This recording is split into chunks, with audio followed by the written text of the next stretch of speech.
जंगल में झमझम बारिश बरस रही थी। कालू जी, इन बारिशों के दिनों में तो मुझे भूख भी बहुत ज्यादा लगती है। मैं क्या करूं? मेरा तो भूख से बुरा हाल है। गौरी, रसोई में क्या कुछ पड़ा है खाने को?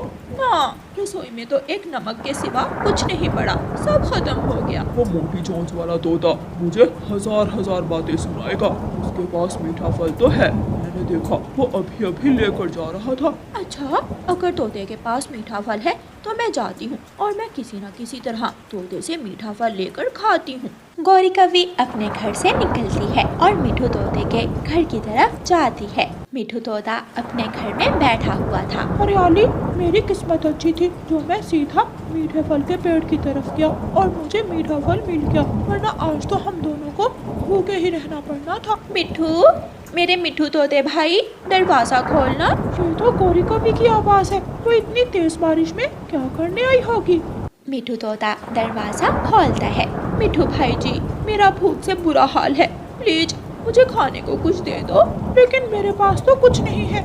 है, आपके घर में एक मीठा फल है, मुझे सब पता है। वो फल तो मैं और हरियाली खाने ही वाले थे। अगर खाने नहीं देना तो मुझे एक नजर देख ही लेने दो वो मीठा फल। हाँ, तुम देख सकती हो। मिठू तोता दरवाजा खोलता है और गौरी कवि घर के अंदर चली जाती है। ये मीठा फल तो बहुत स्वादिष्ट होगा। गौरी, अगर हमें कोई दूसरा फल मिला तो आपको भी देंगे। वो अलमारी के पीछे चूहा है। तोता और तोती अलमारी की तरफ देखते हैं और गौरी कवि उनका मीठा फल उठाकर भाग जाती है। रुको, गंदी कवि, मैं छोड़ूंगा नहीं तुझे।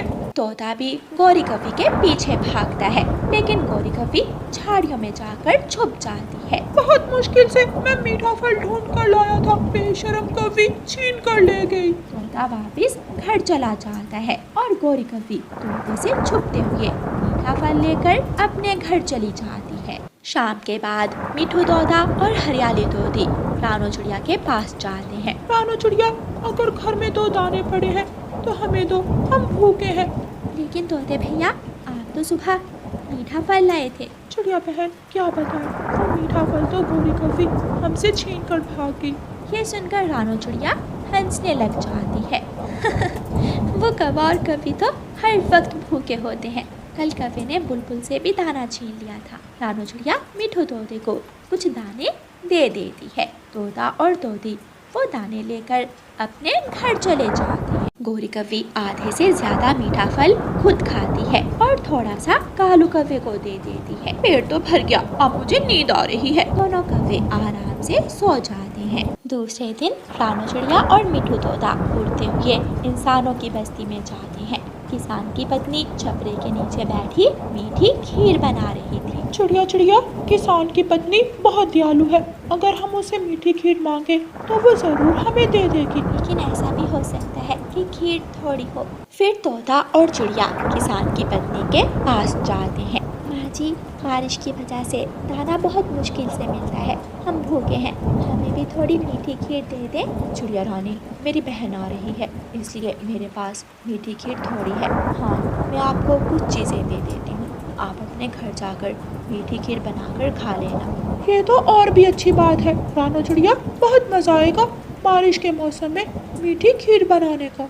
फिर किसान की पत्नी एक थैली में उन्हें चावल, घी, शक्कर और मेवा डाल देती है। चिड़िया और तोता वो थैली लेकर अपने जंगल वापस आ जाते हैं। वो सीधे तोते के घर जाते हैं। हरियाली, मीठी खीर तुम बनाओगी या मैं बनाऊं? रानो, मैं मीठी खीर बहुत स्वादिष्ट बनाती हूँ, आप बैठे, मैं बनाती हूँ। हरियाली तोती रसोई में आग जलाती है और मीठी खीर बनाना शुरू करती है। कालू उठो, मुझे तोते के घर से मीठी खीर की खुशबू आ रही है। कौवा उठ जाता है। ऐसे मौसम में तोता चावल और घी छक्कर कहाँ से लाया होगा? ये खुशबू जरूर किसी और के घर से आ रही होगी। एक बार जाकर तो देखो। कालू कौवा अपने घर से निकलता है और खिड़की से जाकर देखता है। तोता, तोती और रानो चिड़िया सब बैठे मीठी खीर खा रहे थे। चिड़िया, तुम सब क्या खा रहे हो? तुम भाग जाओ यहाँ से, वरना मैं लाठी उठा लूंगा। तोते भैया, इतना गुस्सा मत करें। चिड़िया, मेरे पंख पर थोड़ी मीठी खीर डाल दो। अपना पंख अंदर करो। कालू कौवा खिड़की से अपना पंख अंदर करता है। रानो चिड़िया, गरम गरम खीर का चम्मच कौवे के पंख पर रख देती है। गरम गरम, ये बहुत गरम है। कौवा गरम गरम खीर मुंह में डाल लेता है और उसका मुंह भी जल जाता है। कौवा वहाँ से भाग जाता है। मैं जल गया, मेरा पंख जल गया। तोता तोती और रानो चिड़िया कौवे को भागता हुआ देखकर खूब हंसते हैं और सब मिलकर बारिश के मौसम में मीठी खीर और मौसम का आनंद लेते हैं। प्यारे दोस्तों, इस कहानी को लाइक, अपने दोस्तों के साथ शेयर और चैनल को सब्सक्राइब करना बिल्कुल मत भूलना। आपका धन्यवाद। रानो चिड़िया की ऐसी कहानियाँ सुनने के लिए YouTube सर्च बार में रानो चिड़िया की कहानी लिखें या फिर ये बटन दबाकर बोलकर कहें रानो चिड़िया की कहानी। सर पर सब्जियों की टोकरी उठाए मम्मा चिड़िया जंगल में सब्जियां बेच रही थी। सब्जी लो, ताज़ा ताज़ा सब्जी, आलू, टमाटर, भिंडी, करेला, सब लो। सब्जी लो, सब्जी लो। चिड़िया चिड़िया रुको, मुझे 1 किलो टमाटर देती जाओ। हरियाली तोती, टमाटर के साथ ये 2 खीरे फ्री में है मेरी तरफ से। चिड़िया, तुम्हारी सब्जियों की तो बात ही अलग है, एकदम ताज़ा सब्जियां होती हैं तुम्हारी। मैंने अपने बागीचे में ताज़ा सब्जियां उगा रखी हैं। चिड़िया आगे बढ़ती है। अरे चिड़िया, बात सुनो, यहाँ आओ। जी कवि बहन, बताइए क्या लेना है आपको? आलू और टमाटर दे दो। कवि बहन, 50 रुपए अभी पिछले बाकी रहते हैं आपके, वो भी दे दें आज। सब्जी तो दो, वो भी देती हूँ। गोरी चिड़िया से सब्जी ले लेती है। जो पिछली बार गोभी देकर गई थी वो सारी सुंडियों वाली थी। चल अब भाग यहाँ से, कोई पैसा वैसा नहीं मिलने वाला। तेरी वो खराब गोभी खाने से 2 दिन तक मेरे पेट में दर्द होता रहा है। अगर सब्जी के पैसे नहीं दोगी तो पेट में दर्द तो होना ही है, दर्द तो अब भी होगा। चिड़िया लड़े बिना अपनी टोकरी उठाकर वहाँ से चली जाती है। गोरी, क्या बनाया है आज? आलू की भुजिया। मेरा तो आज भिंडी खाने का मन था। वो चिड़िया की बच्ची 100 बातें सुना रही है, पहले पिछले पैसे मांग रही है। वो तो मैंने धोखे से ली है उससे आज सब्जी। उस चिड़िया का भी मुझे कुछ करना ही होगा। सब डरते हैं मुझसे, देखते ही भाग जाते हैं, मगर ये चिड़िया हमेशा मेरा मुकाबला करती है। दूसरे दिन चिड़िया जब सब्जी बेचने निकलती है तो गोरी के मोहल्ले की तरफ नहीं जाती। चिड़िया दूसरे मोहल्ले में सब्जी बेच रही थी और गोरी कवि अपने घर के बाहर बैठी चिड़िया का इंतजार कर रही थी। ये चिड़िया अभी तक नहीं आई, बहुत सियानी हो गई है ये चिड़िया। मैं भी उधार सब्जी उसे चिड़िया से ही लूंगी। गोरी अपनी खाली टोकरी लेकर चिड़िया के पीछे उड़ती है। दूर से ही चिड़िया गोरी को आता हुआ देखकर अपनी टोकरी उठाकर चल देती है, मगर गोरी भी चिड़िया के पीछे पीछे जाती है। चिड़िया चिड़िया रुको रुको। गोरी, मुझे जाने दो, मेरा काम का समय है। तो मैं कौन सा तुम्हारे साथ खेलने आई हूँ? कालू की तनख्वाह 1-2 दिन में आ जाएगी, मैं सारे पैसे ही दे दूंगी। जो भी है, मगर आज तुम्हें उधार सब्जी नहीं मिलने वाली, चली जाओ यहाँ से। तो फिर दोबारा कभी मेरे मोहल्ले की तरफ भूल कर भी ना आना, वरना बहुत पिटेगी तू मुझसे। मैं जाऊंगी भी नहीं तेरे जैसी भूखी कवि के मोहल्ले। चिड़िया चली जाती है। गोरी, उस छोटी चिड़िया ने तेरी इतनी बेइज्जती कर दी, अब तो बदला लेना ही बनता है उस चिड़िया से। कालू जी, सबके सामने, पूरे मोहल्ले के सामने मुझे बुरा भला कहा उस छोटी चिड़िया ने। और वो मोटी आंखों वाली लूसी तो मेरी तरफ देख देख कर हंस रही थी। चिंता ना करो, ना रहेगी चिड़िया की सब्जी और ना बेचेगी चिड़िया सब्जी। मैं आज रात ही चिड़िया का सारा सब्जियों का खेत खराब कर दूंगा। मेरा सुंदर पति, ये हुई ना बात, बहुत प्यार करता है मेरा कालू पति जी मुझसे। चिड़िया सारा दिन काम करने के बाद अपने घर चली जाती है। रात हो जाती है और कालू कौवा अपने घर से निकलता है। कालू कौवा सीधा चिड़िया के सब्जियों के खेत में जाता है और चिड़िया की कद्दू की बेल से सारे कद्दू तोड़ तोड़ कर फेंकने लगता है। अभी कौवे ने कद्दू ही तोड़े थे कि झाड़ियों से एक खतरनाक सांप निकल आता है। वो आहिस्ता आहिस्ता कौवे की तरफ बढ़ता है और चुपके से आकर कालू कौवे के पाँव पर काट लेता है। सांप, सांप, मुझे सांप ने ठस लिया है। मगर वहाँ कौन था जो कालू कौवे को बचाता? कौवा गिरता है और वही मर जाता है। सुबह हो जाती है। कालू अभी तक लौट कर नहीं आया, मुझे जाकर देखना होगा। चिड़िया, कबूतर, तोता सब पक्षी कौवे के पास जमा थे। बेचारे को सांप ने ढस लिया और मर गया। मरा भी तो चोरियां करते हुए, मौत तो अच्छी आ जाती इस कौवे को। दोस्तों, जो जैसा करता है वैसा ही फल उसे मिलता है। गोरी भी वहाँ आ जाती है और अपने मरे हुए पति को देखकर रोने लग जाती है।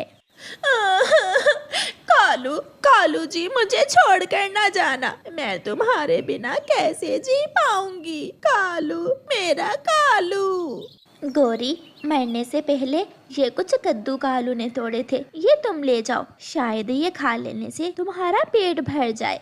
ये सुनकर गोरी कौवी बहुत शर्मिंदा होती है, मगर कालू तो अब लौटकर आने वाला नहीं था। घने जंगल में चिड़िया अपने बड़े आम के पेड़ के नीचे बैठी हुई थी। दूर बैठे हुए कौवा और कौवी चिड़िया और उसके पके हुए आम देख रहे थे। कालू जी, मेरा आम खाने को बहुत मन कर रहा है। चिड़िया आम पैसों के देती है, मुफ्त में नहीं देगी चिड़िया। कालू, चिड़िया बहुत दयालु है, तुम देखना चिड़िया मुझे मुफ्त में ही आम दे देगी। फिर गौरी कौवी और कालू कौवा चिड़िया के पास जाते हैं। चिड़िया, चिड़िया, क्या तुम्हारे पेड़ के आम मीठे हैं? गौरी, मैं अपने पेड़ की अच्छे से रक्षा करती हूँ। मेरे पेड़ के आम बहुत मीठे और रसीले होते हैं। चिड़िया, चिड़िया, मेरे पास पैसे नहीं है, मगर मेरा आम खाने को बहुत दिल कर रहा है, मुझे एक मीठा मीठा आम दे दो। मुझे भी दे दो चिड़िया एक मुफ्त का आम। गौरी और कालू, तुम दोनों हर समय मुफ्त की चीजें खाने की कोशिश करते हो। ये लो, दोनों एक एक आम लो और भागो यहाँ से।